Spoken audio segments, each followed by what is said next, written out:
Hey, good morning, everyone. How you going? For me, it's rise and shine. For some of you, I think it's evening time or getting into the wee small hours. It's Mike the Kiwi here again. This is number 3 video, just a simple how-to as I explore how I can share my approach and thinking and help others there learn.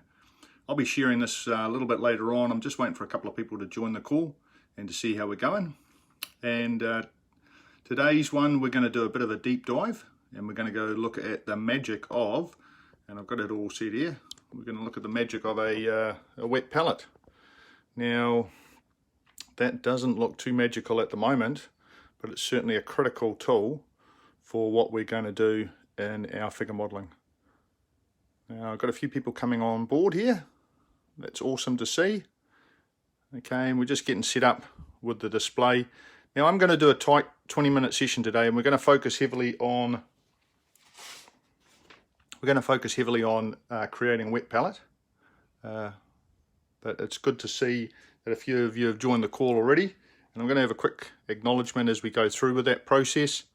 And today I'm going to cover 3 topics. The first one, a little bit of an introduction, a bit of a follow-up on last week, and a bit of a look at some exciting developments for me anyway, setting up my own Patreon account. And today we're going to go on location. We're going to go to the kitchen, and we're going to look at that wet palette and how you create one of those. There's one I did before, still a bit scary from last week, and we'll talk a little bit more about the details around why that's important, how it works, and what we can do to use that to help us create and use particularly acrylic paints. And I've got, you can see on the bench there, I've got 3 types of acrylic paint laid out. That is a Formula P3. I've only got a couple of those colours, but very useful. I've got my Joe Sonia, my favourite Joe Sonia there, and I've got some AK over here. Now we're going to be looking a little bit more at that in detail tomorrow, just in terms of acrylic paints. And for those that were following me last week, here's this little guy. He's actually just about in the very final stages. I've just basically got his hand to do, and I'm hoping Andy will be happy with him. There he is without his blanket, Sen's blanket, and there he is. There's the blanket on the side there.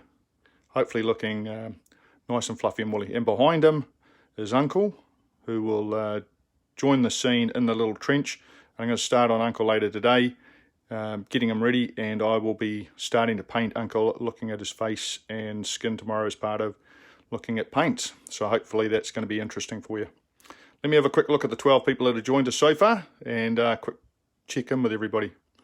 Trust day's going well for you guys.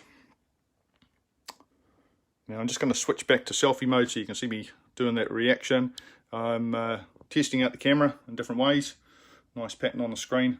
Now I do know when I go to the selfie mode it does mirror, and I'm very conscious of that coming through. So let's just see who we've got. We've got Pete Moss on. Hi Pete, how you? Good to see you. Matt's back. Trust it's good in LA, and you're not down the beach at the moment, mate. Alamo, welcome. Nice to meet you. Nice to have you on board. Zach, really good to have you on board, and really enjoyed those couple of conversations we've had during the week, Zach. And Stefan, wonderful to have you on board as well. Mark, nice to meet you. And hey, Dave Wade, good to see you, man. I look forward to catching up with you at site some stage and one day. Trust you enjoy what we're doing here, mate. And now what we're going to do, team, is that's everyone that's here. Feel free to ask any questions if you've got coming through. Michael's just joining now. How you going, Michael? Where are you from, mate? And we'll have a listen and a look through. Righto. So I've got a little bit of a script that I put together today. Okay. Details back to front. Perfect timing again, mate. No beach for me today. Good to see you, man. Righto. So in terms of my script, I said we're going to do this little bit of an introduction. I want to acknowledge yourselves and those that have taken the time to look at my videos. I've had, I don't know, about 1,400 views of those first 2 videos that I did. A lot of conversations, 400, 450 odd conversations to and fro and backwards and forwards with each other. That's been really cool. And I also want to just mention that I've started up this Patreon site. Now that's a new venture for me, and I suppose you're asking yourself, why would I bother? You know, I've been sharing stuff online for 20 odd years. And, you know, I think maybe it's time just to have a look at what your knowledge, what your experience is worth, and see where people would like to go, and to be able to help and focus specific individuals on their learning and development. You know, my day job, that's exactly what I do. I'm an executive coach, and I teach various topics, particularly around continuous improvement, and I'm more than happy to share that, and I've certainly applied that to the way I've learned to paint over time. I want to thank my first patron come through on Patreon yesterday, or last night when I set it live, was young Phil. Really neat to have you there, mate. And I look at this opportunity just to explore how that goes. So if you want to provide a little bit more extra support, feel free to. I'll still call in from time to time here on live and just see where we're going and continue to explore what's happening in this space. Righto. Next up, today's topic, as I said, a little bit of a follow-up on last week's, just around the sleeping Tommy. We'll talk a little bit more about that shortly, and then we'll head on location into the kitchen to have a look at that famous wet pallet. Let me just check, maybe another couple of people to say hi to. Dave, good to see you, mate. This one's goes out to you specifically with that extra invite, just to explain what the purpose of a wet pallet is, how you put it together, and why you would even bother. And bonjour, Adrien. Hopefully that's pronounced right. My English is a bit ropey, let alone my French, German, and Irish. Let's see how we go, team. And Andy Herbert, great to see you from New York. Trust things are going okay there, mate. Getting a little bit better. You got to be hoping so, right? Okay, so to this first up, I'm going to flip back and we're just going to have a little bit look at that Tommy that I was working on last week, and a little bit more of an explanation there. And later today, I'll be sharing some photos in readiness for tomorrow's session. We'll talk a little bit more about his partner that's coming into the scene. Okay. So here he is, and I'm trying to take advantage of using the old camera to give it a little bit more of a view. We talked about putties last week, little ragged things, dirty boots. For those that didn't know, I haven't painted this section in the middle because he's covered in a blanket, and that's him having a bit of a snooze there. Quite happy with his face. See a little bit of a sheen there. One of the things I'll talk about with painting flesh, I always try and have a slight sheen coming through, and I try and do that as part of the painting process. So I think that's an important part for me. It's a lovely little sculpt in terms of what Nino's managed to do. Really appreciated and liked the subtleties in the little face as it was coming. And I think Andy's done a really nice job to have him sleeping like this. It's quite a bit different in terms of that. Now the only thing I really have to do on him is just paint his hand, and it's a lovely little hand because you can sort of see those outstretched fingers coming together just as he dozes off there, having a bit of a snooze. Now I've named this little guy Jimmy in honour of Ace Butterfield's character in Journey's End, and his partner will be Uncle, that you saw in the background there. Zoom out. And Uncle, I've got a little bit of work to do on him, but we'll be having a looking at him maybe tomorrow. Now tucked away beside little Jimmy is his blanket. Now I try and avoid touching things with my fingers. Sometimes with these sorts of things you can't help that. Let's just have a zoom in on that. Now that was the texturing work that I did last week.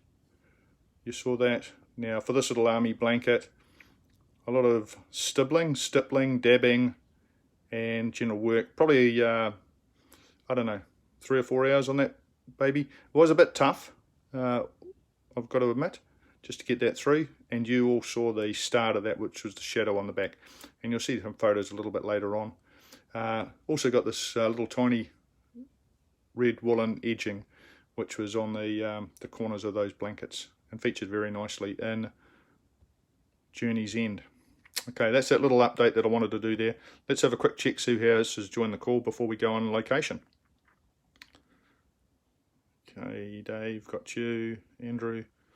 Roy Peterson, nice to see you here, Roy. Fantastic, mate. Hola Gomez. Let's just pop back around here. Mad Onion. Evening from the UK, Mike. Nice to see you, mate. I set this time aside. It's pretty early in New Zealand, but I know this is Saturday night here for you, and I was hoping that would work okay. And hola, Amendo. Hopefully you can hear what I'm saying. And Joey Springer. Nice to hear from you, Joey. I appreciate those sort of connections that we've had on Facebook in the past. And hopefully this is of interest for you as we're going through. If you've got any specific questions, feel free to pop those in, or I'll certainly follow up with a personal note later on when we're finished here. And Alexander, back again. Good to hear from you. 5:11 in Indianapolis.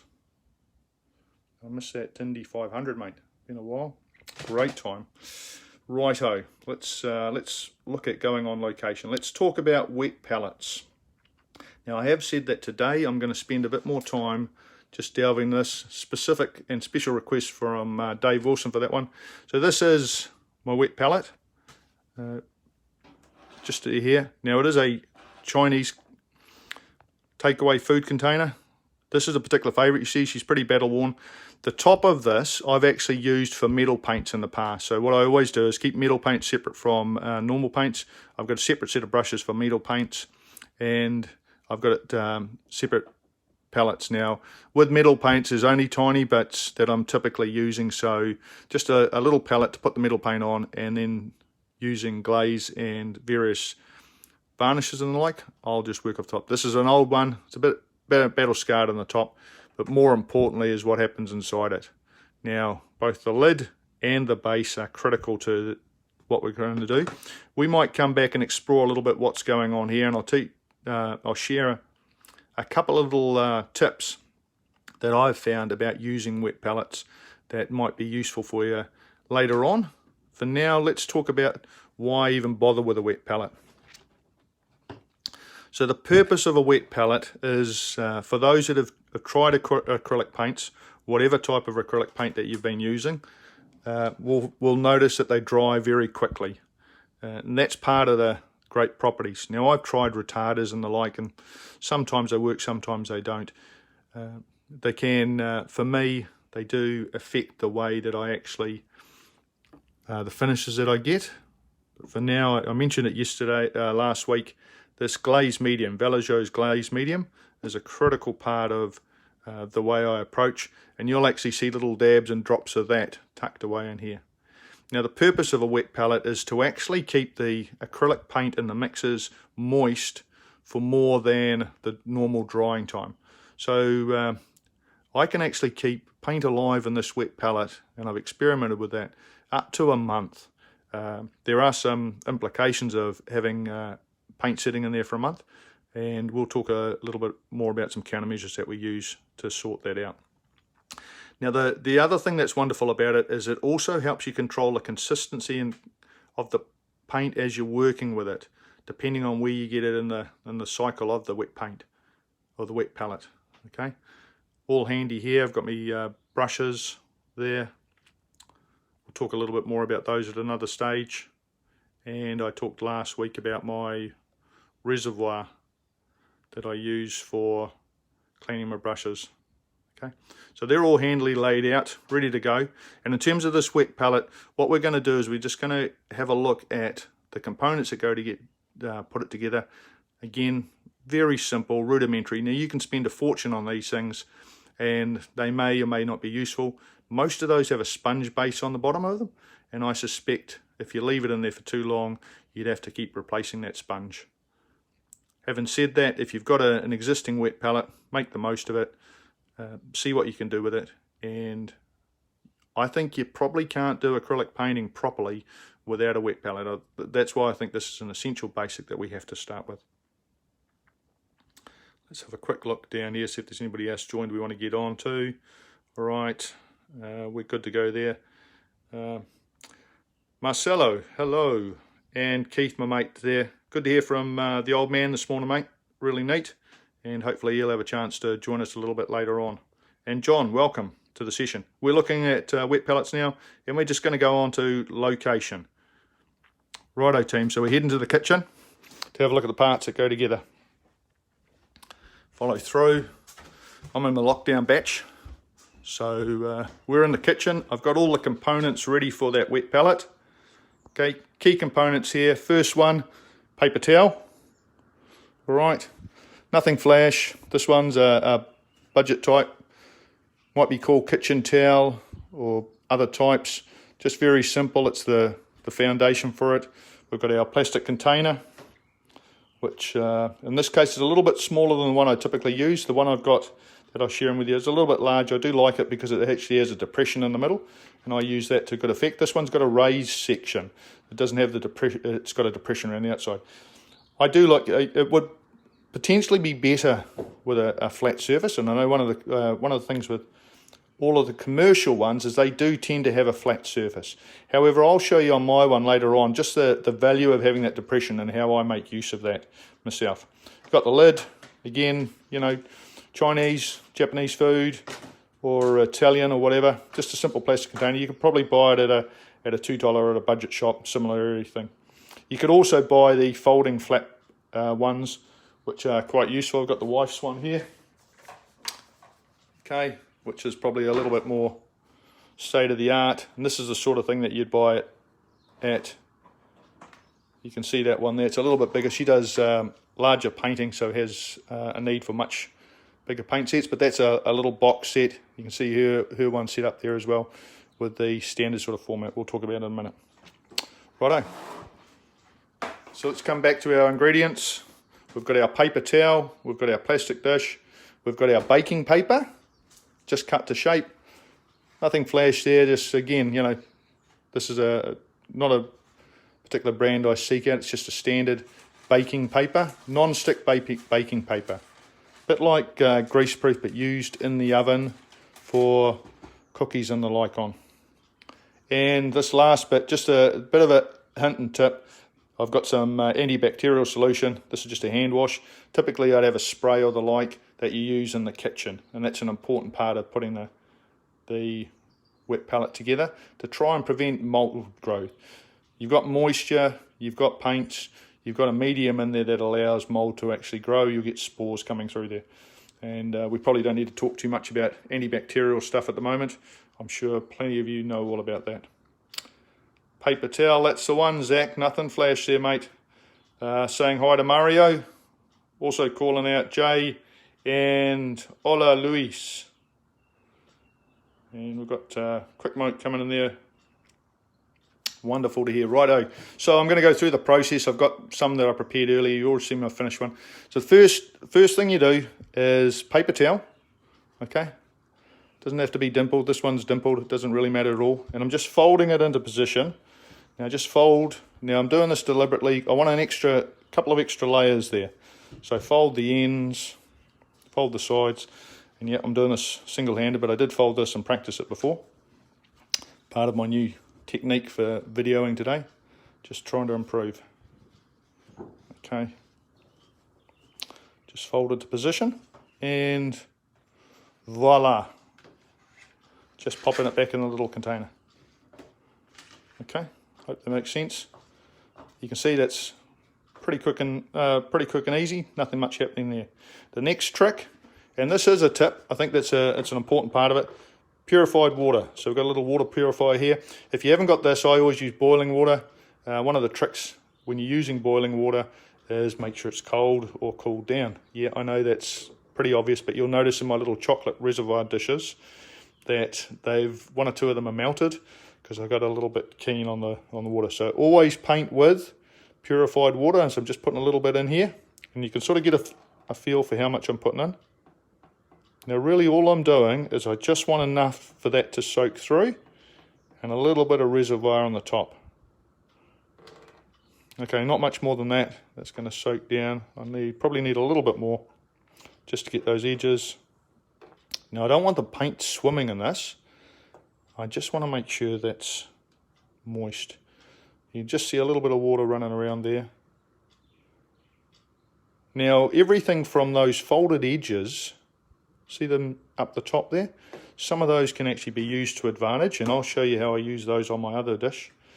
Okay, so a little bit of water in there. Now what I'm going to also do is I'm going to pop that little bit of antibacterial. Now in this case I'm just going to put a dab or two in there. The spray's pretty good because it just sprays over the top. Just make sure it's got antibacterial properties. I'm just sort of mixing that in there. Again, pretty straightforward stuff, and a critical ingredient, I reckon. That'll help extend this wet palette out for another 2 to 3 weeks, should it last that long. If you're as slow as I am in painting sometimes, you might need one that lasts you a month. But I can get an entire figure, sometimes 2 figures, painted out a single wet palette. When I'm doing things like faces, I might do 2 or 3 figures at a time, trying at the moment, or uniforms, but I can certainly get that coming through. Okay, last bit going in there, little cut to size bit of baking paper. Okay, now notice just as it's going on, you can just see that starting to soak in. All right. Now I want to just zoom in on this. See that? The capillary action that's just happening underneath. Now that's an important aspect, because I'll talk about later on how we actually get that working to our advantage. Okay, we're coming up time, but let's make sure we keep this 20 to 30 minutes. Hopefully this has been useful. So you just see that there. Now all I want is that sort of capillary action. Now if I touch that now, what I can just feel a little bit of moisture coming through. But I don't want water lapping over the sides of it, and I don't want water on the top as such, other than the little capillary stuff that's coming through. You can just see a few droplets forming just in the corner there, see? That's okay. Any more than that, too much. For me anyway, and I do know others tend to have a lot more water into their ones. Okay, so let's just quickly go through the steps again. Step 1, bit of paper towel, folded, placed in the bottom of a suitable container. It'll be something purchased or a takeaway dish. Plastic, important part of that process. Plastic's still good for this. Next part, a little bit of purified water or boiled water that will allow that paper towel to be wet, and just a little bit of surface water on the top. Next on, a little bit of antibacterial, just squirt in, spread around, spray, just to provide that mold protection. And then the last part, a little bit of baking paper, just cut to size and fit it in. And you have, voila, your very own wet palette. Not much that one. I'm going to take that back to the bench, and we will have a quick look at the one that I had in practice, and we can actually have an explore through that one. Just a quick check in here. Riley, how you going, lad? Rob Norris, fantastic to hear, mate. Always inspiring, your bust work, and my good old mate John. Wonderful to see you, man. Righto, let's head back to the kitchen. Right. Correction. Been on location in the kitchen. We're now heading back to the painting room to just have a look at wet palettes and just close out this little session that we're doing on wet palettes today. And yes, I know there's probably flasher examples of this being presented online already. And I don't know, this live version sort of helps me. Oh, Vittorio. Hello. And Michael Searle. Still got that holder, mate, of yours. Touch down here. I'll actually talk about holding figures a little bit in a future session. Hi, Cuz. Wayne. Nice to have you on board, mate. And Brett Sharman. Welcome back, mate. I'm going to be finishing shortly, and I did want to just close out this session with a little bit of an explanation around the wet palette that I've just assembled. Again, here's the section. Righto, so let's come back up, guys. Here's the one I've just completed, and here's the in-action one. Now, here's those 3 tips that I just promised to you in terms of assembling and using them. Right, first one is one of the challenges with wet palettes. If left open for a while, they do start to dry, particularly this baking paper. It does start to dry up because you're going to get natural evaporation coming through. Depending on your humidity, Matt, you know, in the LA, I'm sure it's going to be pretty hot at the moment. And that's not just the natural environment, but that sense that it does evaporate. So you can just see in the corner, the little signs of it evaporating will be where the baking paper is just lifted up, and you'll actually see that drying. So that's, you need to consider refreshing it. So there's 2 ways that I use to refresh it, and this is quite a useful way. So the lid, very important. Okay, so the lid just sitting proud, just sitting loosely on there, is enough to actually allow, you know, give it 10-15 minutes. That'll be enough to start refreshing up any paints or moisture that's in there. Second, you can just close that lid up, right? Lock it down, leave that overnight, and you'll find those paints will all come back to life. The paper towel will all come back to life as well. And the last one, I'm just going to show you on this one. Right, I've got to pop this baby open again. That's going to be an interesting challenge. What can go wrong? Let's just pop that around and we'll turn that one over. Okay, so wet palette. Need both hands, pop it open. And Michael Scarborough, probably missed this call. Morning Zane, morning Andy, how you going mate? Dreadful in the Nevada desert, oh I can get you mate. So in terms of that refreshing, so I've just pulled the lid off, popped it through. Now what I'm going to do is just in the corner, let me just pop that around so I can actually show you again. What I do is I just top it up. Okay, so I mentioned before, I can see this corner here is just starting to pull up. Okay, so I'm just going to grab that corner, just going to lift it like that, right? Just straightforward. You can see that just coming off the surface. Okay, and if you're careful and the paints aren't too bad, you can actually just tip a little bit of from the reservoir. I'm going to fill her up. One of the reasons for using these little cocktail, there you go. Just going in the corner. Now I'd actually, with two hands, I can actually do that a lot more smarter. But what I'm doing is I'm just trying to freshen up that, and I've just put some extra moisture in there. Righto. So let's just go back on what we've covered off today. We've had a look at a little bit of an introduction.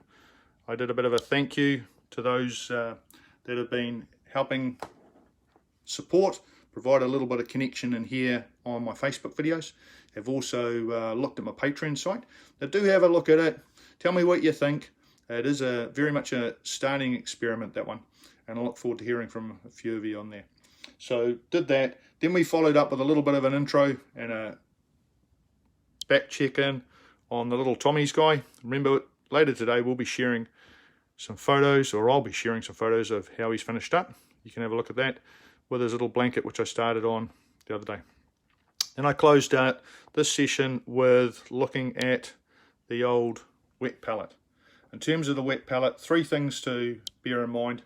First one is you don't need to spend a fortune on it. Okay, you can assemble your own with kitchen towel, baking paper, a little bit of antibacterial solution, and a paper towel. Correction, some boiled or distilled water, purified water, and then finished off with a couple of tips on use. First two just around refreshing. It's critical that you refresh your paper towel and that baking paper. In terms of the process, what you can do is you can use the lid just loose or closed to actually refresh the moisture that's in there. Or if you need more moisture, just lift the baking paper slightly and from your reservoir, a little pool of water underneath. I did mention in closing, I've got a little depression in here. I tend to try and keep that full, and I tend to work my paints around the edges here, and in that section there I do all my mediums, like my glazing medium or my varnishes and the like. Okay, trust that was useful. Wonderful to see you here. Greg Spender, man, that's a name from the past. Fantastic to see you, mate. Have a look back at the video, see what you think. And Giuseppe, have a look, see what you think, and feel free to come back with any questions or comments. Look forward to seeing you tomorrow. It's an early start for me, 7 o'clock in New Zealand time. That's GMT minus 12, but that will be 8 o'clock in the UK. And for New York, that's about 5 hours before that, I'm thinking. Now for me, it's Monday. For you, it will be Sunday. I look forward to seeing you, some of you there. And in the meantime, if you've got any questions, comments, or want some help, feel free to reach out. Thanks very much. Lovely to see you, Teresa. And sorry I missed you, Derek. I'm just signing off now, mate. Have a look at the video on Facebook now. Bye-bye, all.